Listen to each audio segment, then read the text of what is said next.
what you normally do is reading from Genesis to Revelation. So we are currently at church. So I'll be starting from Job chapter 2. Before we start, let's say our Lord's Prayer. Our Father, hallowed be thy name, thy kingdom as it is in heaven. Our daily bread, forgive us our trespasses. She forgive those who trespass against us. Lead us not into temptation, but deliver us from all evil. For thine is the kingdom, the power, and the glory, forever and ever. Amen. So, let's start our reading.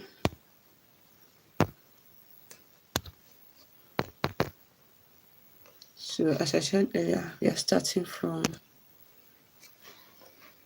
chapter 1.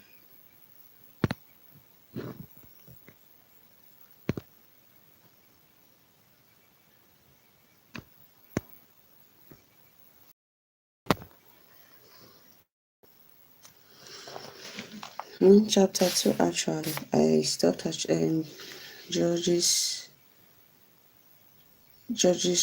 chapter 1. So, we are starting from chapter 2. The angel of the Lord at Bochim. The angel of the Lord went from Gilgal to Bochim and said to the Israelites, I took you out of Egypt and brought you to the land that I promised to your ancestors. I said, I will never break my covenant with you. You must not to make any covenant with the people who live in this land. You must tear down their altars, but you have not done what I told you. You have done just the opposite. So I tell you now that I will not drive these people out as you had once. They will be your enemy, be trapped by the worship of their gods. When the angel have said this, all the people of Israel begin to cry. And that is why the place is called Bochim. There they offer sacrifice to the Lord. The death of Joshua. Joshua sent the people of Israel on their way, and each man went to take possession of his own share of the land. As long as Joshua lived, the people of Israel served the Lord, and after his death they continued to do so, as long as the leaders were alive. Have seen for themselves all the great things that the Lord has done for Israel. The Lord's servant Joshua son of Nun died at the age of 110. He was buried in his own part of the land at Timnath in the hill country of Ephraim, north of Mount Gash.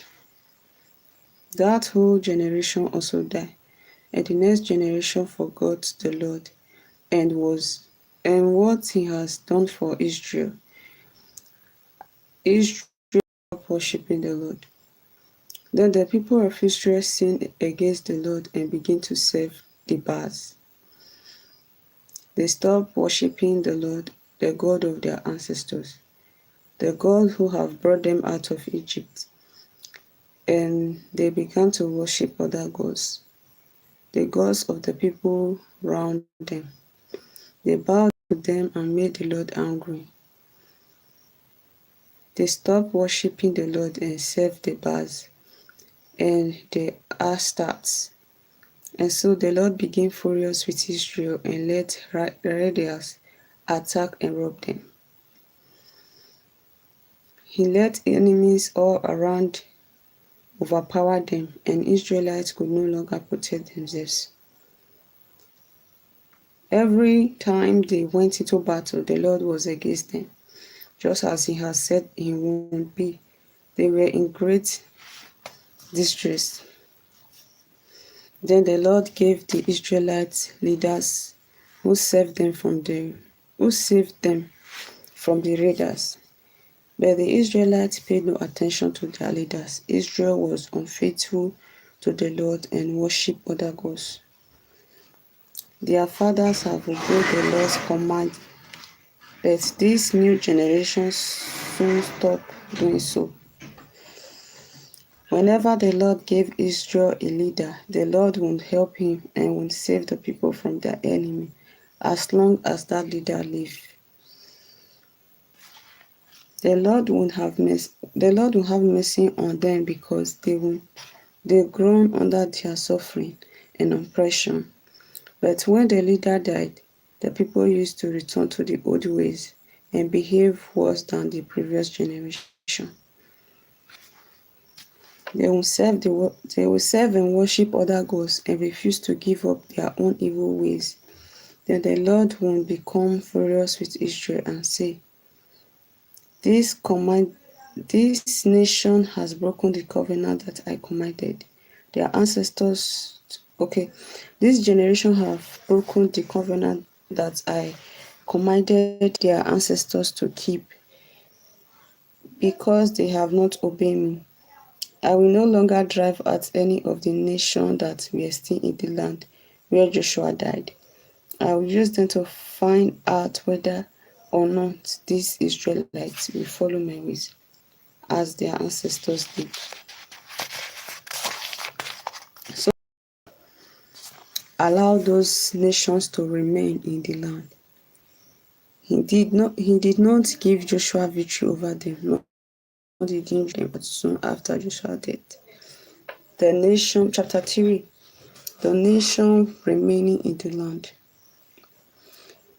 And the Lord led some nations in the land to test the Israelites, who had not been through the wars in Canaan. He did this only in order to teach each generation of Israel battle, especially those who have never been in battle before. Those left in the land were the 5 Philistine cities, all the Canaanites, the Sidonites, and the Hivites who live in the Lebanon mountain.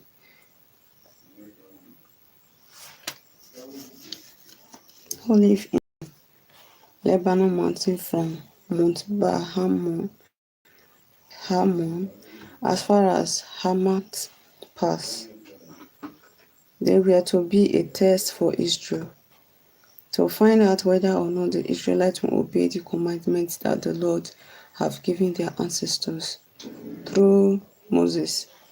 And so the people of Israel settled down among the Canaanites, the Hivites, the Amorites, the Perizzites, the Hivites, and the Jebusites. They intermarried with them and worshipped their gods. Othniel. The people of Israel forgot the Lord their God. They sinned against him and worshipped the idols of Baal and Asherah. So the Lord became angry with Israel and let King Cushan Rishatman of Mesopotamia conquer them, and he ruled over them for 8 years. Then the Israelites cried out to the Lord, and he sent a man who freed them. This was Othniel, the son of Caleb's younger brother,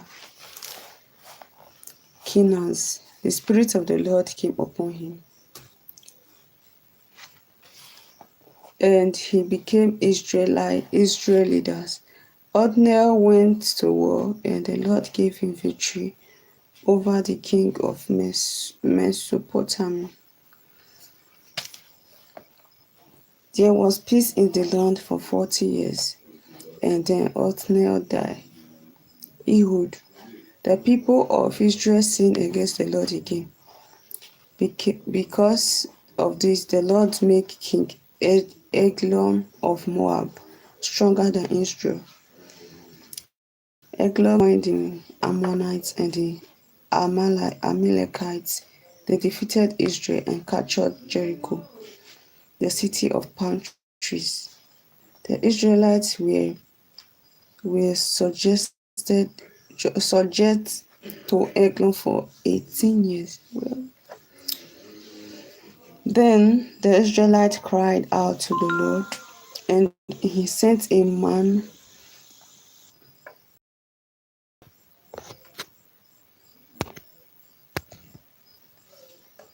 Then the Israelites cried to the Lord, and he sent a man to free them.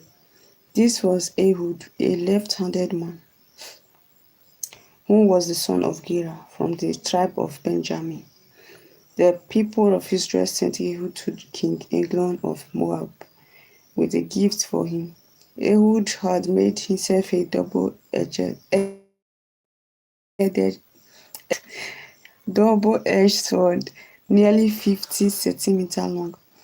He had it fastened on his right side under his clothes. Then he took the gift to Eglon, who was a very fat man. When Ehud has given him the gift, he told the men who had carried them to go back home, but Ehud himself turned back at the cave stone near Gilgal, went back to Eglon and said, "Your Majesty, I have a secret message for you." So the king ordered his servants, "Leave alone," and they all left out. Then as the king was sitting there alone in his cool room on the roof, Ehud went over to him and said, "I have a message from God for you." The king stood up. With his left hand, Ehud took the sword from his right hand side and plugged it into the king's belly. The whole sword went in, handle and all, and the fat covered it up. Ehud did not pull it out of the king's belly, and it stuck out behind between his legs. Then Ehud went outside, closed the doors behind him, locked them, and left. The servants came and saw that the doors were locked, but they only thought that the king was inside, relieving himself. They waited as long as they thought they should, but when he still did not open the door, they took the key and opened it. And there was their master lying dead on the floor. Ehud got away while they were waiting.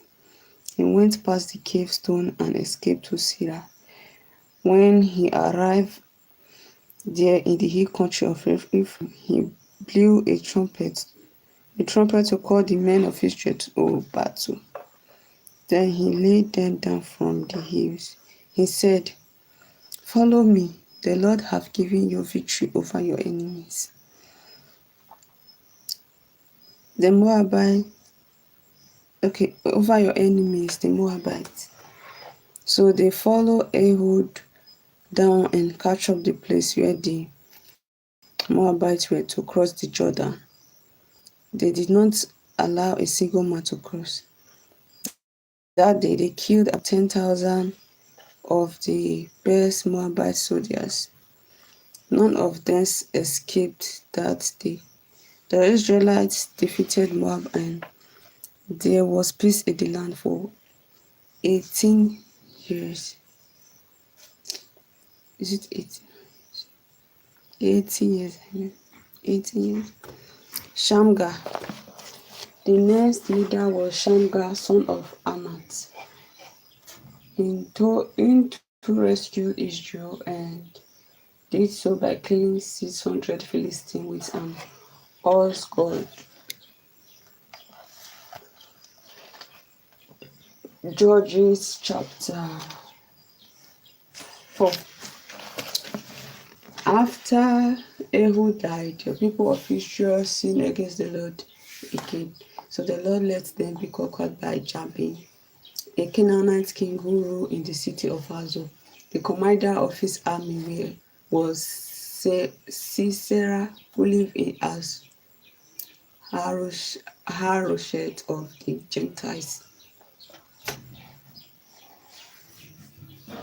Jabin has 900 iron chariots, and he ruled the people of Israel with cruelty and violence for 20 years. Then the people of Israel cried out to the Lord for help. Now Deborah, the wife of Lapidot, was a prophet, and she was serving as a judge for the Israelites at that time. She used to sit under a certain palm tree between Ramah and Bethel in the hill of Ephraim. And the people of Israel would go there for her decisions. One day, she sent for Barak, son of Abinoam, from the city of Kiddish in Naphtali, and said to him, "The Lord, the God of Israel, has given you this command. Take 10,000 men from the tribe of Naphtali and Zebulun, and lead them to Mount Tabor. I will bring Sisera, the commander of Job's army,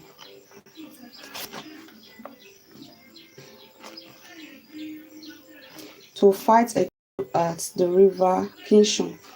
He will have his chariots and soldiers, but I will give you victory over him." Then Barak replied, "I will go if you go with me, but if you don't go with me, I will not go either." She answered, "All right, I will go with you, but you won't get any credit for the victory, because the Lord will hand Sisera over to a woman." So Deborah set off for Kiddish with Barak. Barak called the tribe of Zebulun and Naphtali to Kiddish, and 10,000 men followed him. Deborah went with him. In the meantime, Heber the Kenite had set up his tent close to Kiddish, near the oak tree of at Zananim. He had moved away from the other Canaanites, the descendants of Hobab, the brother-in-law of Moses. When Sisera learned that Barak has gone up to Mount Tabor, he called out his 900 iron chariots and all his men, and sent them from Harosheth of the Gentiles to the river Kishon. Then Deborah said to Barak, "Go, the Lord is leading you. Today he has given you victory over Sisera." So Barak went down from Mount Tabor with his 10,000 men. When Barak attacked with his army, the Lord drew Sisera into confusion together with all his chariots and men. Sisera got down from his chariot and flew on foot. Barak pursued the chariots and the army to Harosheth of the Gentiles, and Sisera's whole army was killed. Not a man was left. Sisera ran away to the tent of Jael, the wife of Heber the Kenite, because King Jabin of Hazor was at peace with Heber's family. Jael went out to meet Sisera and said to him, "Come in, sir, come into my tent. Don't be afraid." So he went in, and she hid him behind a curtain. He said to her, "Please give me a drink of water. I'm thirsty." She opened a leather bag of milk, gave him a drink, and hid him again. Then he told her, "Stand at the door of the tent, and if anyone comes and asks you if someone is here, say no." Sisera was so tired that he fell sound asleep. Then Jael took a hammer and a tent peg, went up to him quietly, and killed him by driving the peg right through the side of his head and into the ground. When Barak came looking for Sisera, Jael went out to meet him and said to him, "Come here, I will show you the man you are looking for." So in with her, and there was Sisera on the ground, dead, with a tent through his head. That day God gave the Israelites victory over Jabin, the Canaanite king. They pressed harder and harder against him until they destroyed him. The song of Deborah and Barak. Judges chapter 5. On that day, Deborah and Barak, son of Abinoam, sang this song. Praise the Lord, the Israelites were determined to fight. The people gladly volunteered, listen, you king. Pay attention, you rulers. I will sing. I will play music to Israel's God, the Lord. Lord, when you left the mountain of Seir, when you came out of region of Edom, the earth shook, the rain fell from the sky. Yes, water poured down from the cloud. The mountains quaked before the Lord of Sinai, before the Lord, the God of Israel. In the days of Shamgar, son of Anath, in the days of Jah, caravans no longer went through the land, and travelers used the side roads. The town of Israel stood abandoned. Deborah, they stood empty until you came like a mother for Israel. Then there was war in the land when the Israelites chose new gods. Of the 14,000 men in Israel, did anyone carry shield or spear? My heart is with the commanders of Israel, with the people who gladly volunteered. Praise the Lord. Tell of it, you that ride on white donkeys. You that ride on white donkeys, sitting on sandals, and you that must walk wherever you go. Listen, the northern cloud round the waves are telling of those victories, the victories of Israel's people. Then the Lord people marched down from their city. Lead on, Deborah, lead on. Lead on, sing a song, lead on. Forward, Barak, son of Abinad. Lead your captives away. The faithful ones came down to their leaders. The Lord people came to him, ready to fight. They came from Ephraim to the hill, behind the tribe of Benjamin and its people. The commanders came down from Macha. The officers down from Zebulun. The leaders of Issachar came with Deborah. Yes, Issachar came and Barak took, and they followed him into the valley. But the tribe of Reuben was divided. They could not decide whether to. Why did they stay behind with the sheep to listen to shepherds calling the flocks? Yes, the tribe of Reuben was divided. They could not decide whether to come. The tribe of Gad stayed east of the Jordan, and the tribe of Dan remained by the sea coast. They remained along the shore. But the people of Zebulun and Naphtali risked their life on the battlefield. At Tanach, by the stream of Megiddo, the kings came and fought. The kings of Canaan fought, but they took no silver away. But they took no silver away. The stars formed from the sky as they moved across the sky. They fought against Sisera. A flood in the Kishon swept them away. The unrushing, I shall march on with strength. Then the horses came galloping on, stamping the ground with their hooves. But a curse on men rose, says the angel of the Lord, on those who live there. They did not come to help the Lord, come as soldiers to fight for him. The most fortunate of women is Jah, the wife of Heber the Kenite. the most fortunate of women who live in tents. Sisera asked for water, but she gave him milk. She brought him cream in a beautiful bowl. She took a tent peg in one hand, a workman's hammer in the other. She struck Sisera and crushed his skull. Thank you. She pierced him through the head. He sank to his knees, fell down and lay with still at her feet. At her feet, he sank to his knees and fell. He fell to the ground dead. Sisera's mother looked out of the window.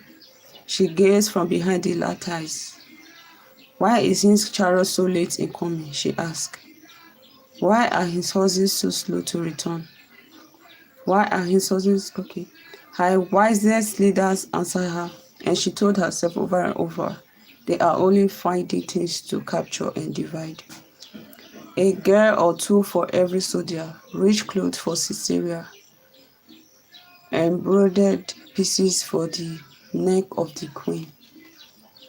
May all your enemies die like that, O Lord, but may your friends shine like the rising sun. And there was peace in the land for 40 years. Judges chapter 6, Gideon. Once again, the people of Israel sinned against the Lord. So he let the people of Midian rule them for 7 years. Midianites were stronger than Israel, and the people of Israel hid from them in caves and other safe places in the hills.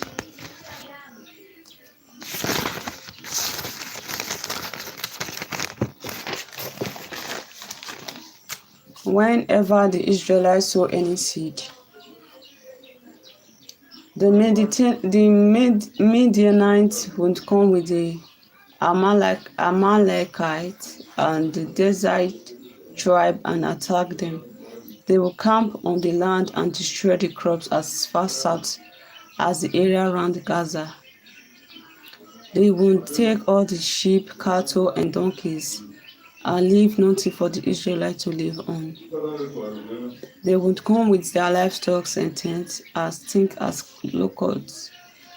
They and their camels were too many to count. They came and devastated the land, and Israel was helpless against them. Then the people of Israel cried out to the Lord for help against the Midianites, and he sent them a prophet who brought them this message from the Lord, the God of Israel. "I brought you out of slavery in Egypt. I rescued you from the Egyptians and from the people who fought against you here in this land. I drove them out as you advanced, and I gave you their land. I told you that I am the Lord your God, and that you should not worship the gods of the Amorites, whose land you are now living in. But you did not listen to me." Then the Lord angel came to the village of Ophrah and sat under the oak tree that belongs to Gosh, a man of the clan of Abizar. His son Gideon was stretching some wheat secretly in a winepress, so that the Midianites would not see him. The Lord's angel appeared to him there and said, "The Lord is with you, brave and mighty man." Gideon said to him, If I may ask, sir,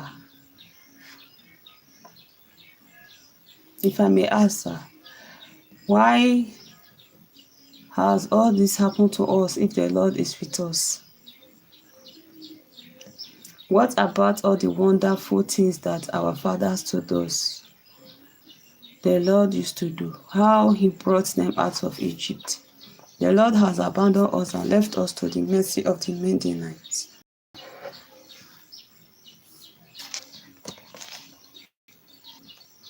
Then the Lord ordered him, "Go with all your great strength and rescue Israel from the Midianites. I myself am sending you."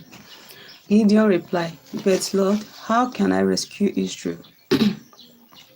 My clay is the weakest in the tribe of Manasseh, and I am the least important member of my family. The Lord answered, "You can do it because I will help you. You will crush the Midianites as easily as if they were only one man."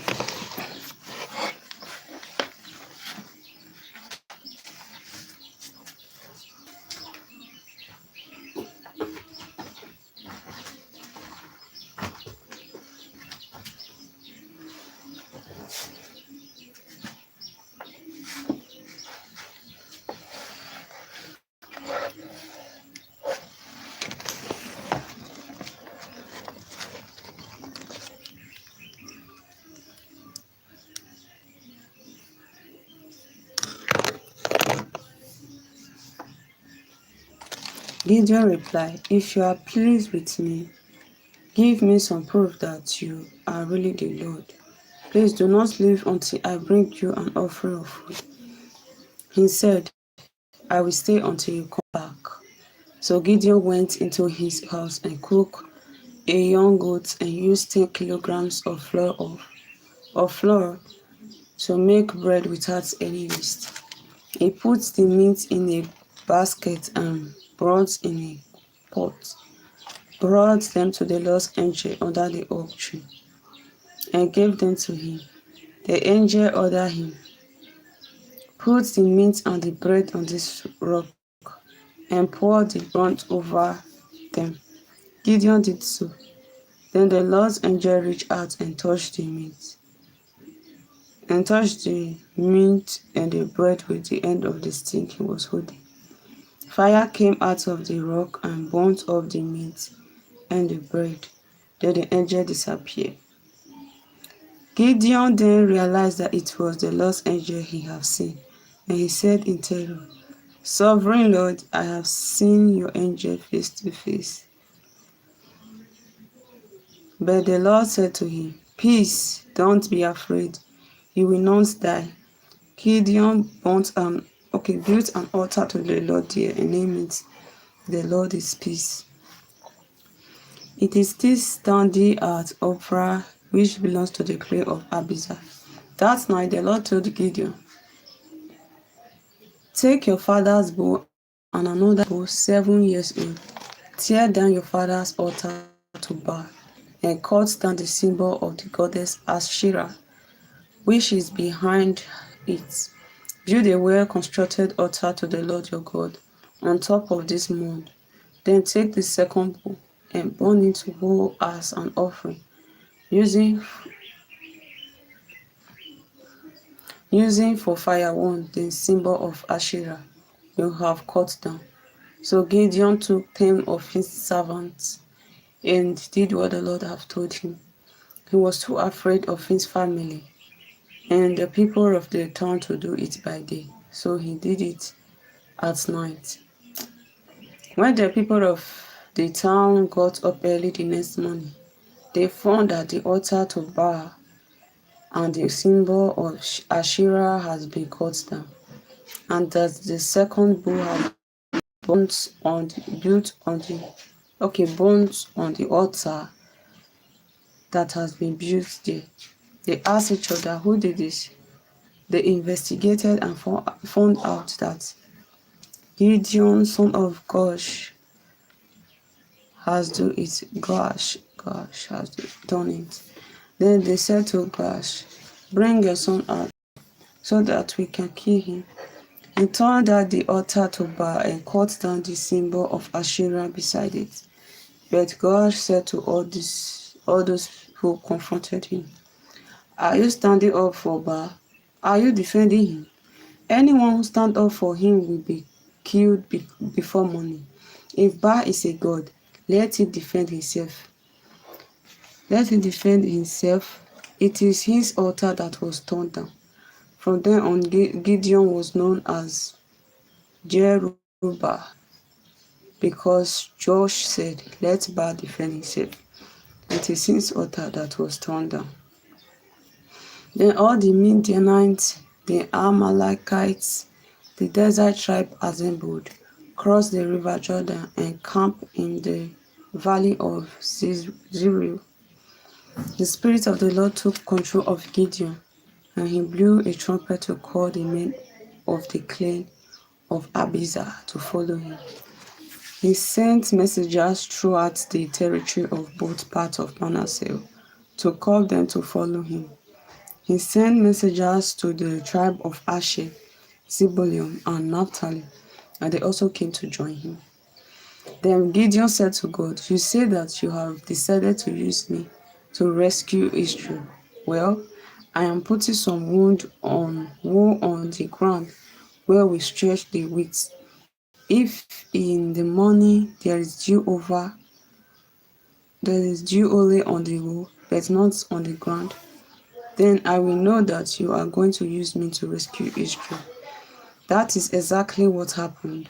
When Gideon got up early the next morning, he squeezed the wool and wrung enough dew out of it to fill a bowl with water. Then Gideon said to God, "Don't be angry with me. Let me speak just once more. Please, let me make one more test with the wool. This time, let the wool be dry and the ground be wet." That night, God did that very thing. The next morning, the wool was dry, but the ground was wet with dew. Judges chapter 7. The Gideon defeat Midianites. One day Gideon and all his men got up early and camped beside the spring of Harod. The Midianite camp was in the valley to the north of them by Moreh Hill. The Lord said to Gideon, The men you have are too many for me to give them victory over the Midianites. They might think that they have won by themselves, and so give me no credit. Announce to the people, anyone who is afraid should go back home, and we will stay here at Mount Gilead. So 22,000 went back, but 10,000 stayed. Then the Lord said to Gideon, You still have too many men. Take them down to the water, and I will separate them for you there.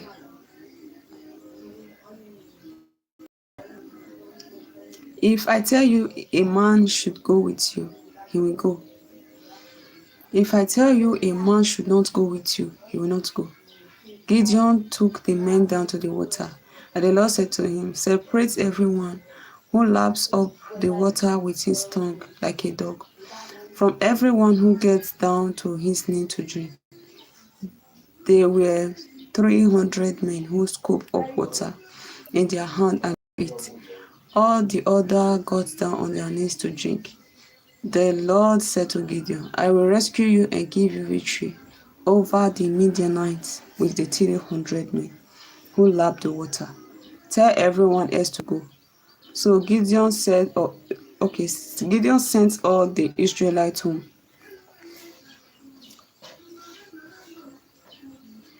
except the 300 who kept all the supplies, the trumpet. The Midianites' camp was below them in the valley.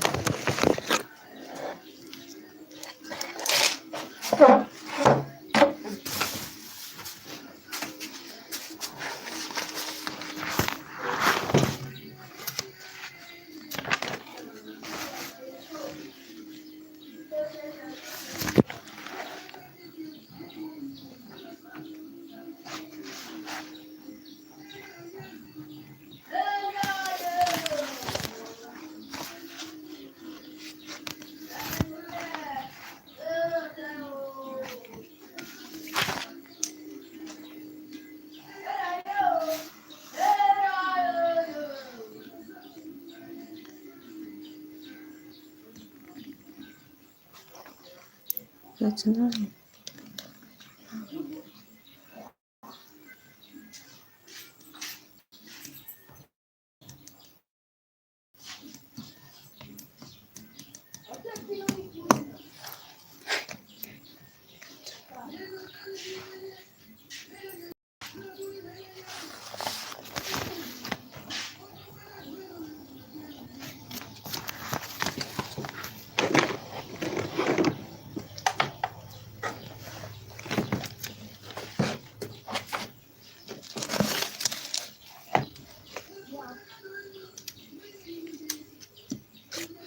That night, the Lord commanded Gideon, "Get up and attack the camp. I am giving you victory over it.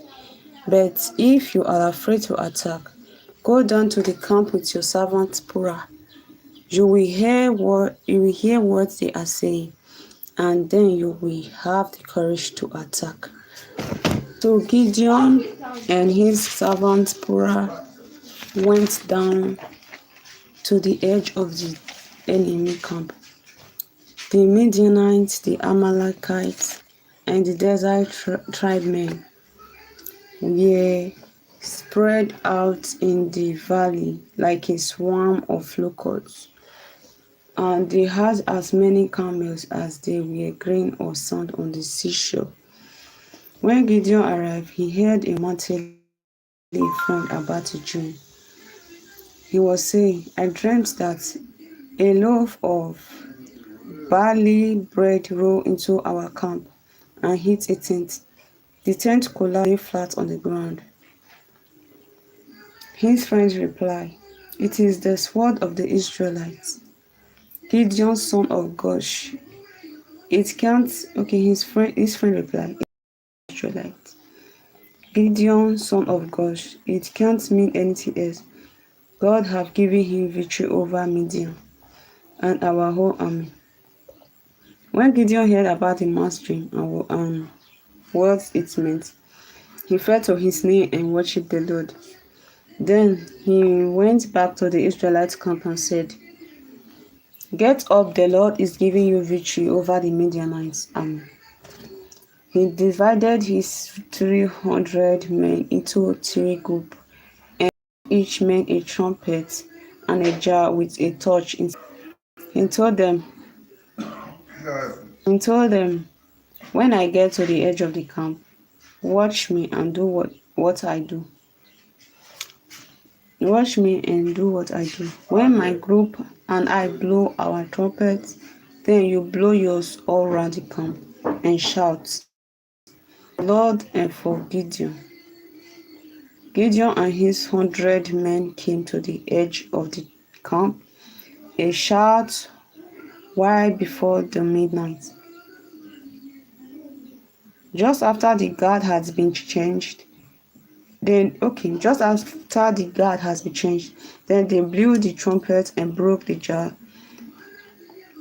where broke the jar they were holding, and the other two groups did the same. They all held the torches in their left hand, the trumpet in their right, and shouted, "A sword for the Lord and for Gideon." Every man stood in his place round the camp, and the whole enemy army ran away yelling. While Gideon's men were blowing their trumpet, the Lord made the enemy troop attack each other with their sword. They ran towards Zaratan as far as Beth-shitta, as far as the town of Abel Meholad near Tabat. Then men from the tribe of Naphtali, Asher, and both parts of Manasseh were called out, and they pursued the Midianites. Gideon sent messengers through all the hill country of Ephraim to say, "Come down and fight the Midianites. Hold the river Jordan and the stream as far as Bet-barah, to keep the Midianites from crossing them." The men of Ephraim were called together, and they heard the river Jordan and the stream as far as Bet-barah. They captured the two Midianite chiefs, Oreb and Zeb. They killed Oreb at Oreb rock, and Zeb at the winepress of Zeb. They continued to pursue the Midianites and brought the head of Oreb and Zeb to Gideon, who was now east of the Jordan. Judges chapter 8. The final defeat of the Midianites. Then the men of Ephraim said to Gideon, "Why don't you call us when you went to fight the Midianites?" They complained bitterly about it, but he said, "What I was about to do is nothing compared with what you have done.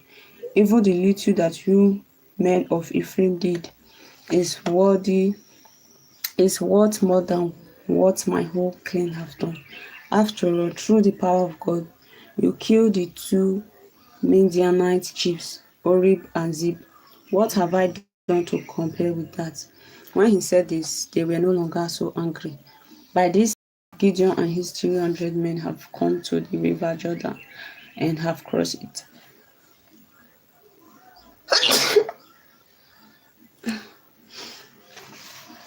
And have crossed it.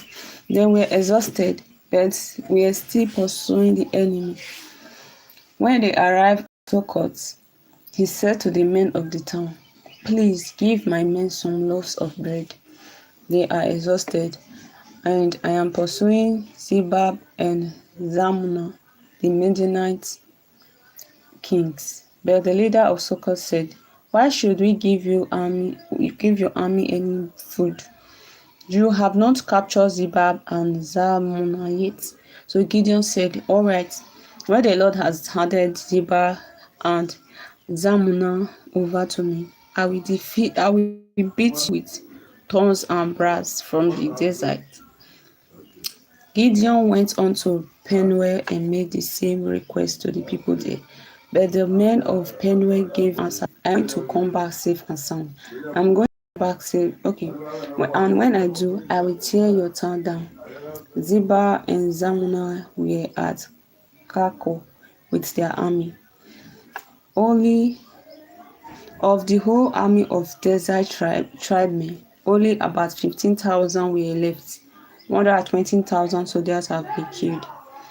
Gideon went along the road by the edge of the desert, east of Nobab and Dogbeha, and attacked the army by surprise. The two Midianite kings, Zebab and Zalmunna, ran away, but he pursued them and captured them and caused their whole army to panic.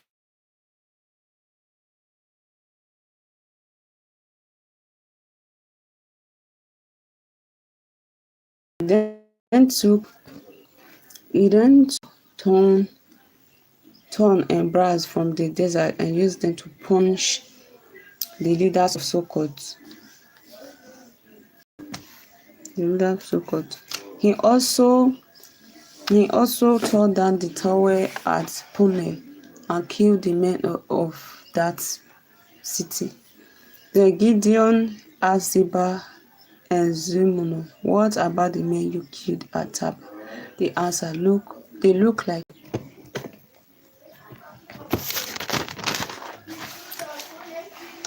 every one of them like the son of a king." Gideon said, "They were my brothers, my own mother's son. I solemnly swear that if you have not killed them, I will not kill you." Then he said to Jephthah, his eldest son, "Go ahead, kill them." But the boy did not draw his sword. He hesitated because he was still only a boy. Then Ziba and Zalmunna said to Gideon, "Come on, kill us yourself. It takes a man to do a man's job." So Gideon killed them and took the ornaments that were on the necks of their camels. After that, the Israelites said to Gideon, "Be our ruler, you and your descendants after you. You have saved us from the Midianites." Gideon answered, "I will not be your ruler, nor will my son. The Lord will be your ruler." But he went on to say, "Let me ask one thing of you. Every one of you give me the earrings you took." Okay, every one of you give me the earrings you took. The Midianites, like other desert people, wore good earrings. The people answered, "We will be glad to give them to you." They spread out a cloth, and everyone put on it the earring that he have took. The gold earring that Gideon received weighed nearly 20 kilograms. And this did not include the ornaments, necklace, and purple clothes that the king of Midian wore, nor the collars that were round the neck of their camels. Gideon made an idol from the gold and put it in his house, in his hometown, Opera. All the Israelites abandoned God and went there to worship the idol. Ah, Gideon, why now? It was a trap for Gideon and his family.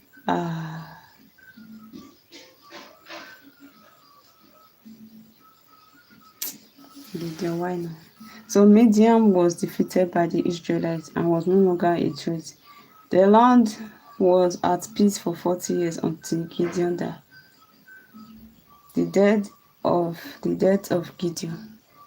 Gideon went back to his own home and lived there. He had 70 sons because he has many wives. He also had a concubine in Shittim. He bore him a son, and he named him Abimelech. Gideon, son of Joash, died at the ripe age and was buried in the tomb of his father Joash at Ophrah, the town of the king of Abizel. After Gideon's death, the people of Israel were again unfaithful to God and worshipped the Baals. They made Baals of the covenant their God and no longer served the Lord their God, who have saved them from all their enemies round them. They were not grateful to the family of Gideon for all the good that he had done for them, for Israelites. The Abimelech.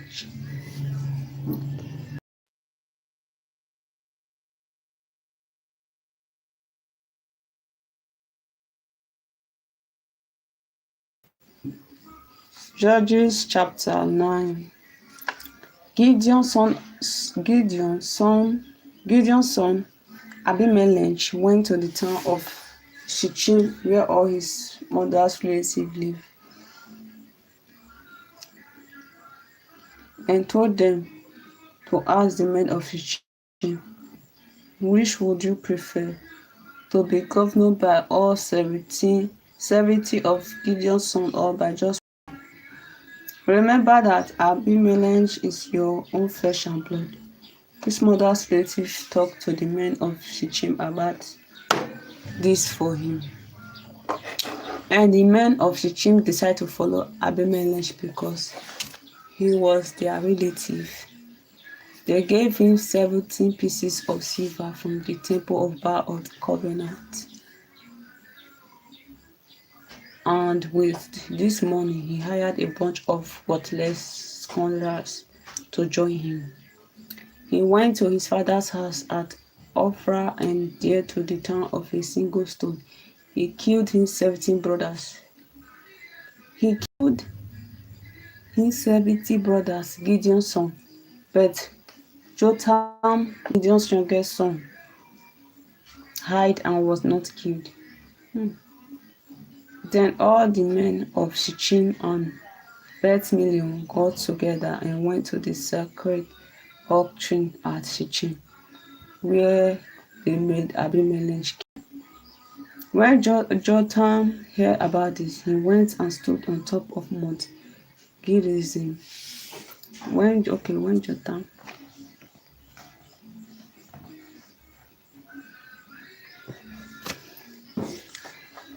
He went and stood on top of Mount Gerizim and shouted out to them, "Listen to me, you men of Shittim, and God may listen to you. Once upon a time, the trees got together to choose a king for themselves. They said to the olive tree, 'Be our king.' The olive tree answered, 'In order to govern you, I would have to stop producing my oil, which is used to honor gods and men.' Then the tree said to the fig tree, 'You come and be our king.' But the fig tree answered, 'In order to govern you, I will have to stop producing my good sweet fruit, So the twin then said to the raven, "You come and be our king." But the raven answered, "In order to govern you, I will have to stop producing my wine that make gods and men happy." So then all the twins said to the thorn bunch, "You come and be our king." The thorn bunch answered, "If you really want to make me your king, then come and take shelter in my shade. If you don't, fire will blast out of my thorny branches and burn up the cinders of Babylon." Now then, Jonathan continued where. Okay. Now then, Jonathan continued. Were you really honest and sincere when you made Abimelech king? Did you respect Gideon's memory and treat his family properly, as his action deserved? Remember that my father fought for you. He risked his life to save you from the Midianites. But today you turn against my father's family. You killed his son 70 single day. And just because Abimelech, his son, okay, and just because Abimelech, his son by his servant girl, is your relative, you have made him king of Shechem. Now then, if what you did today to Gideon and his family was sincere and honest, then be happy with Abimelech and let him be happy with you. But if not, may fire blast out from Abimelech and burn up the men of Shechem and Beth Millo. May the fire blast out from the men of Shechem and Beth Millo and burn Abimelech up. Then, because he was afraid of his brother Abimelech, Jotham ran away and went to live at Beer. Abimelech ruled Israel for 3 years. Then God made Abimelech and the men of Shechem hostile to each other, and they rebelled against him. This happened so that Abimelech and the men of Shechem, who encouraged him to murder Gideon's 17 sons, would pay for their crime. The men of Shechem put men in ambush against Abimelech on the mountain tops, and they robbed everyone who passes their way. Abimelech was told about this. Then Gad, son of Ebed, came to Shechem with his brothers, and the men of Shechem put their confidence in him. They all went out into their vineyard and picked the grape, make wine from them, and held a festival.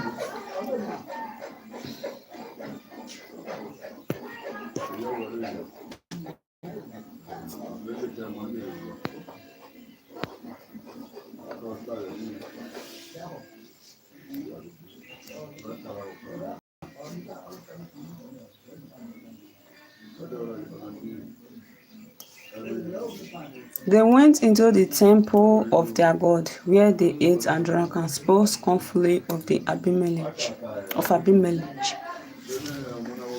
God said, "What kind of man are we in? Men are we in Shechem? Why are we serving Abimelech? Who is he anyway?" The son of Gideon and Zebul takes order from him. But why should we serve orders from him? But why should we serve him? Be loyal to your ancestor Haman, who founded your claim. I wish I were leading these people. I will get rid of Abimelech. I will say to him, reinforce your army, come on out and fight. Zebul, the ruler of the city, became angry when he heard what God had said. He sent messengers to Abimelech at Arumah to say, "God, son of Ebed, and his brother have come to Shechem, and they are not going to let you into the city. Come then, you and your men should move by night and hide in the field. Get up tomorrow morning at the sunrise and make a sudden attack on the city. Then when God and his men come out against you, hit them as hard as you can. So Abimelech and all his men made their move at night and hid outside Shechem in four groups. When Abimelech and his men saw Gad come out and stand at the city gate, they got up from their hiding place. Gad saw them and said to Zebul, "Look, there are men coming down from the mountain tops." "Those are not men," Zebul answered. "They are just shadows on the mountains." Gad said again, "Look, there are men coming down the crest of the mountain, and one group is coming along the wood from the oak tree of the fortune tellers." Then Zebul said to him, "Where is all your big talk now? You were the one who asked why we should serve this man, Abimelech. These are the men you were treating so scornfully. Now and fight them." Gad led the men of Shechem out and fought Abimelech. Gad fled, and Abimelech pursued him.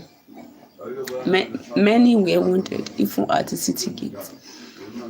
Abimelech lived in Arumah, and Zebul drove Gad and his brothers out of Shechem.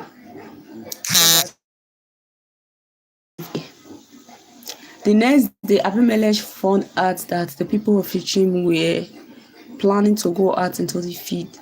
So he took his men,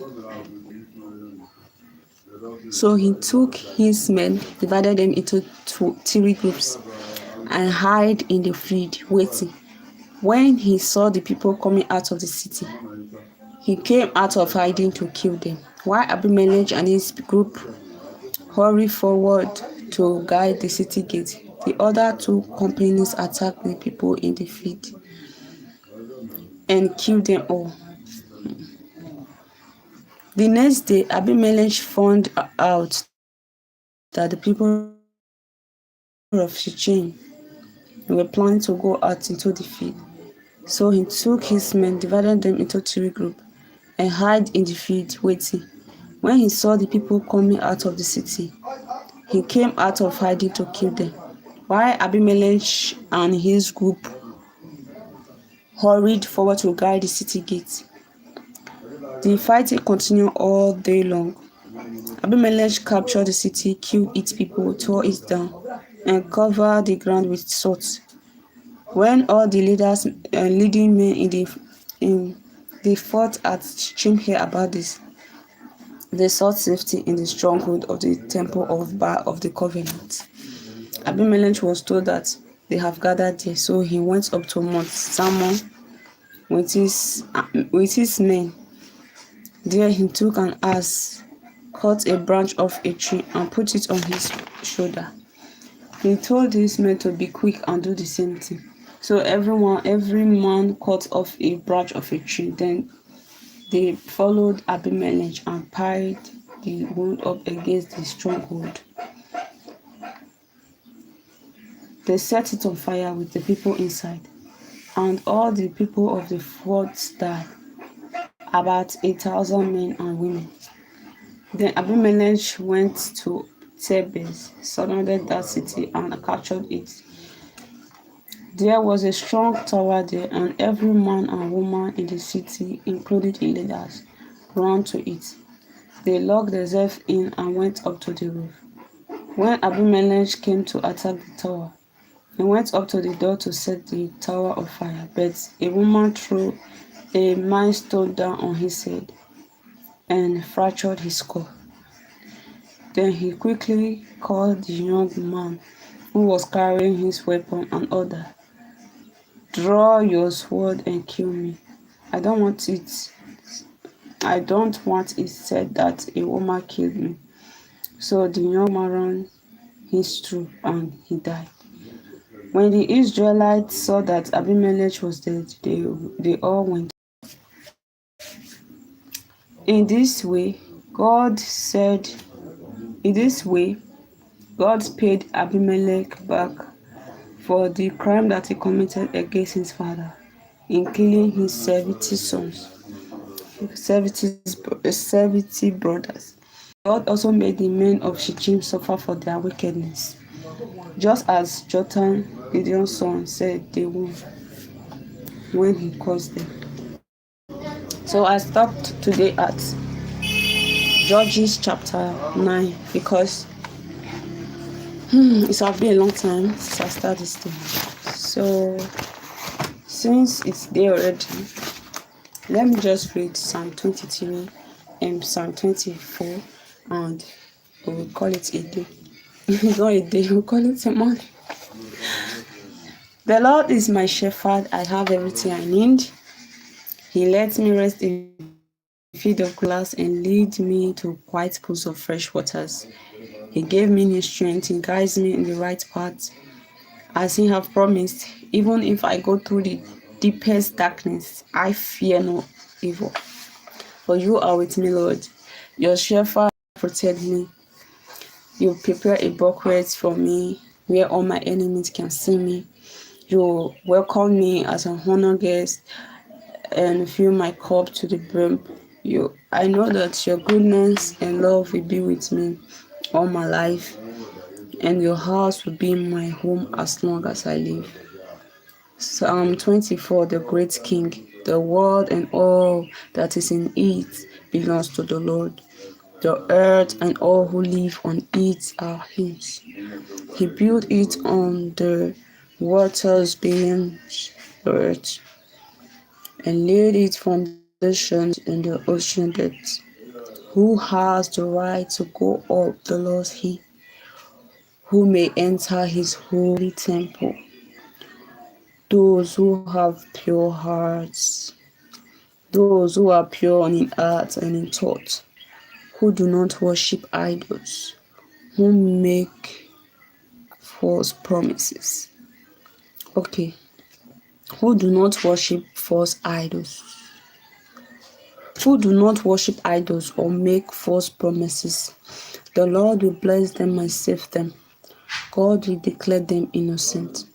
Such are the people who come to God, who come into the presence of God of Jacob.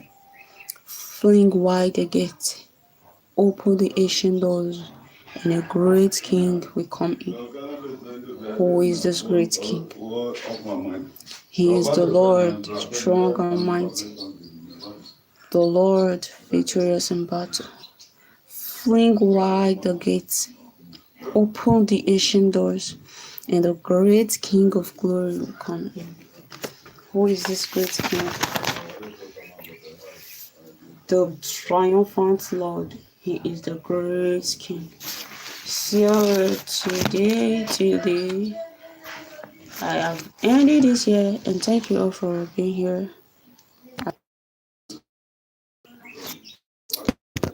So this is the end of today's